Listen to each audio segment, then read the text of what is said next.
എല്ലാവർക്കും നമസ്കാരം. ഞാനിപ്പോൾ നിൽക്കുന്നത് മനപ്പടി ജംഗ്ഷനിൽ മഹേഷ് എന്ന് പറയുന്ന ഒരു ചേട്ടൻ്റെ വീട്ടിലാണ്.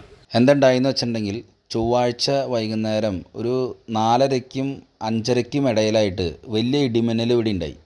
ആ ഇടിമിന്നലിൽ ഈ വീട്ടിൽ ഒരുപാട് നാശനഷ്ടങ്ങളുണ്ടായി. ഫ്രിഡ്ജ്, അതുപോലെ തന്നെ ഫാനുകൾ, സ്വിച്ച് ബോർഡുകൾ ഇതെല്ലാം കത്തിപ്പോയി. അതുമാത്രമല്ല, ഈ വീടിൻ്റെ തൊട്ടടുത്ത് തന്നെയുള്ളൊരു പറമ്പിൽ കണ്ട, നിങ്ങൾ കാണുന്നുണ്ടെന്ന് അറിയില്ല, അത് ആ തെങ്ങിൻ്റെ തലഭാഗം മൊത്തം കത്തി അതിൻ്റെ തുമ്പടിച്ച് താഴ്ത്തിക്ക് വീണു. വലിയ രീതിയിലുള്ള നാശനഷ്ടങ്ങളാണ് ഈ മനപ്പടി പ്രദേശത്ത് ഉണ്ടായിട്ടുള്ളത്. പല വീടുകളിലും ഫാനുകൾ, ടി വികൾ ഇതൊക്കെ അടിച്ചു പോയിട്ടുണ്ട്. ഈ വീട്ടിൽ ഇപ്പോൾ ഞാൻ നിൽക്കുന്ന ഈ മുറിയിലാണ് മഹേഷ് എന്ന് പറഞ്ഞ ചേട്ടൻ കിടക്കാറുള്ളത്. ഭാഗ്യത്തിന് ആ ചേട്ടൻ ഇന്നലെ ഇവിടെ കിടന്നില്ല. ഇതിലേറ്റവും വലിയ ഒരു സംഭവം എന്ന് പറയുന്നത്, നമ്മളൊക്കെ വീടിൻ്റെ അകത്തായി കഴിഞ്ഞ് കഴിഞ്ഞാൽ ഒന്നും സംഭവിക്കില്ല എന്നുള്ള ഒരു ചിന്തയുണ്ടല്ലോ. ഇടി മിന്നൽ വന്നത് ഈ ജനാലകൾ ഇപ്പോൾ ഞാൻ ചൂണ്ടിക്കാണിക്കുന്ന ജനാല പൊളിഞ്ഞിട്ടുണ്ട് ഇടിമിന്നലിൽ. അവിടെ നിന്ന് നേരെ ഈ കരു വന്നിട്ട് ഇപ്പോൾ വന്ന് കണ്ട ഈ സ്ഥലത്താണ് വന്ന് ഈ കരു വന്ന് കുത്തിയത്. അപ്പോൾ ഒന്ന് ചിന്തിച്ച് നോക്കി, നമ്മളെങ്ങനെ സുരക്ഷിതമാണെന്ന് പറഞ്ഞ് വീടിൻ്റെ അകത്ത് നിന്നാലും ഇടിമിന്നലിന് വരാനായിട്ടുള്ള ഗ്യാപ്പൊക്കെ ഉണ്ട് എന്നുള്ള കാര്യം മറക്കരുത്. അപ്പോൾ ചാലക്കുടിക്കാരെ നമ്മുടെ കാലവർഷമായിട്ട് ചാലക്കുടിയിൽ ഇടിമിന്നലിൻ്റെ നല്ലൊരു ഗമണ്ടൻ ഇടിവെട്ടുണ്ടായിരുന്നു. സംഭവം എന്താണെന്ന് വെച്ചിട്ടുണ്ടെങ്കിൽ മനപ്പടി ജംഗ്ഷനിൽ ലെഫ്റ്റ് പോകുമ്പോൾ മഹേഷ് എന്ന് പറഞ്ഞ ചേട്ടൻ്റെ വീട്ടിൽ കംപ്ലീറ്റ് ഗ്ലാസ്സുകൾ, ഫാനുകൾ, അത് കൂടാണ്ട് ഇതിൻ്റെ കരു വന്നേക്കുന്നത് ഉള്ളിൽ, റൂമിൻ്റെ ഉള്ളിൽ ടൈലടക്കം അടിച്ച് പൊളിച്ചു. അപ്പോൾ ഇടിമിന്നൽ വരുമ്പോൾ കട്ടിൻ്റെ അടി പൊളിച്ചിരിക്കുകയെന്ന് വിചാരിക്കുന്ന ആൾക്കാരും രക്ഷയില്ല കേട്ടോ. സംഭവം കിടിലൻ ഇടിവെട്ടാണ്. തൊട്ടടുത്ത് നിൽക്കുന്ന തെങ്ങിൻ്റെ മണ്ട അടിച്ച് കാട്ടി കളഞ്ഞു. എന്തായാലും ആ ചേട്ടൻ പ്ലംബേഴ്സിനും ഇലക്ട്രീഷ്യന്മാരും നിർത്തി കാര്യങ്ങളെല്ലാം ശരിയാക്കിക്കൊണ്ടിരിക്കുകയാണ്.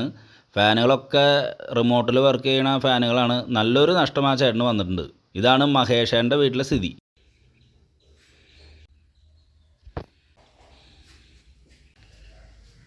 ഒരു 4:30 മണിക്ക് ഒരു ഇടിവെട്ടുണ്ടായിരുന്നു. ആ ഇടിവെട്ടപ്പോൾ എല്ലാ വീട്ടിലുമുള്ള ഫാനുകളും വീട്ടിലുള്ള കോൺക്രീറ്റ് പിന്നെ തെങ്ങ് എല്ലാം കരിഞ്ഞു പോയി.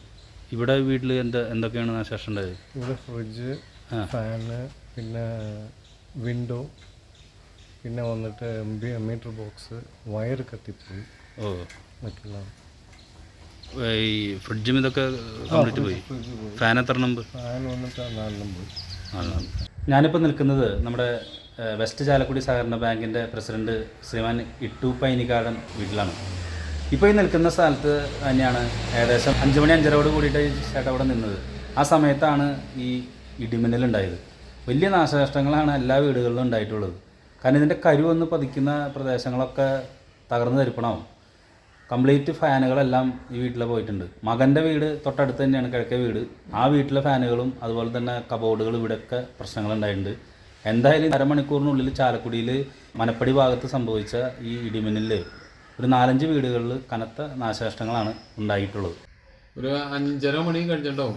വളരെ വലിയ പേടിപ്പിക്കുന്ന രീതിയിൽ ശബ്ദത്തോടു കൂടിയാണ് വീടിൻ്റെ കിഴക്ക് വശത്ത് ആ ലൈൻ ഇലക്ട്രിക് ലൈനിൻ്റെ അവിടെ ഒച്ച കേട്ടത്.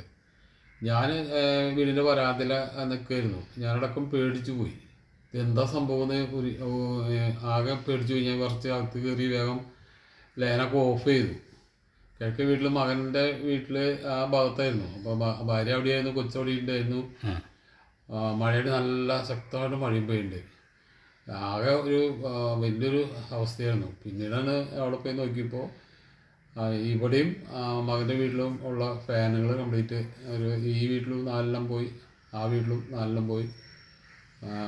മറ്റേ ടി വിയുടെ ചെറിയ കേടുപാടുകൾ കാര്യമായിട്ട് സംഭവിച്ചില്ല. വീടിൻ്റെ പുറകിലെ വീട്ടിലെ മഹേഷ് എന്ന് പറഞ്ഞ വീട്ടിലെ ഭിത്തിയുടെ സൺസൈഡ്, ഭിത്തി, ഗ്ലാസ് എല്ലാം പോയി. ആ ഒരു പേടിപ്പെടുത്തുന്ന രീതിയിലുള്ളൊരു ഇടിവെട്ടായിരുന്നു. പെട്ടെന്നായിരുന്നു, വളരെ സെക്കൻഡ് കൊണ്ട് മിന്നലും വെട്ടലും ഒരുമിച്ചായി പോയി. ഈ പരിസരങ്ങളിലൊക്കെ വീടുകളിൽ 4-5 വീടുകൾക്ക് മാത്രം ബാധിച്ചിട്ടുള്ളൂ. ഈ 4-5 വീടുകളിലെ മിക്ക വീടുകളിലും 4 വീടുകളിലും ഫാൻ കംപ്ലീറ്റ് പോയി. പിന്നെ തൊട്ടപ്പുറത്തെ വീട്ടിലെ ബിൽസിൻ്റെ വീട്ടിലെ ഫ്രിഡ്ജ് പോയി. അങ്ങനെ വലിയൊരു പേടിപ്പെടുത്തുന്ന ഒരു സംഭവമായി. എൻ്റെ ഈ പിറകിൽ കാണുന്ന വീടെന്ന് പറയുന്നത് മറ്റത്തിൽ വിൽസൺ ചാൻ്റെ വീടാണ്. ഈ വീട്ടിൽ ഇടിവെട്ടിൽ റെഫ്രിജറേറ്റർ അടിച്ചുപോയി. ഇതുപോലെ ഇവിടെ തൊട്ടടുത്ത വീടുകളിലൊക്കെ തന്നെ ഈ നാശനഷ്ടങ്ങൾ ഉണ്ടായിട്ടുണ്ട്. കാരണം ഈ ഈ 4-5 വീട് ചുറ്റളവിലാണ് ഇതിൻ്റെ നഷ്ടങ്ങൾ കൂടുതലുണ്ടായിട്ടുള്ളത്. അധികം വീടുകളിൽ ഫാനുകളും അതുപോലെ തന്നെ ഇലക്ട്രിക് ഉപകരണങ്ങളുമാണ് നശിക്കപ്പെട്ടിട്ടുള്ളത്.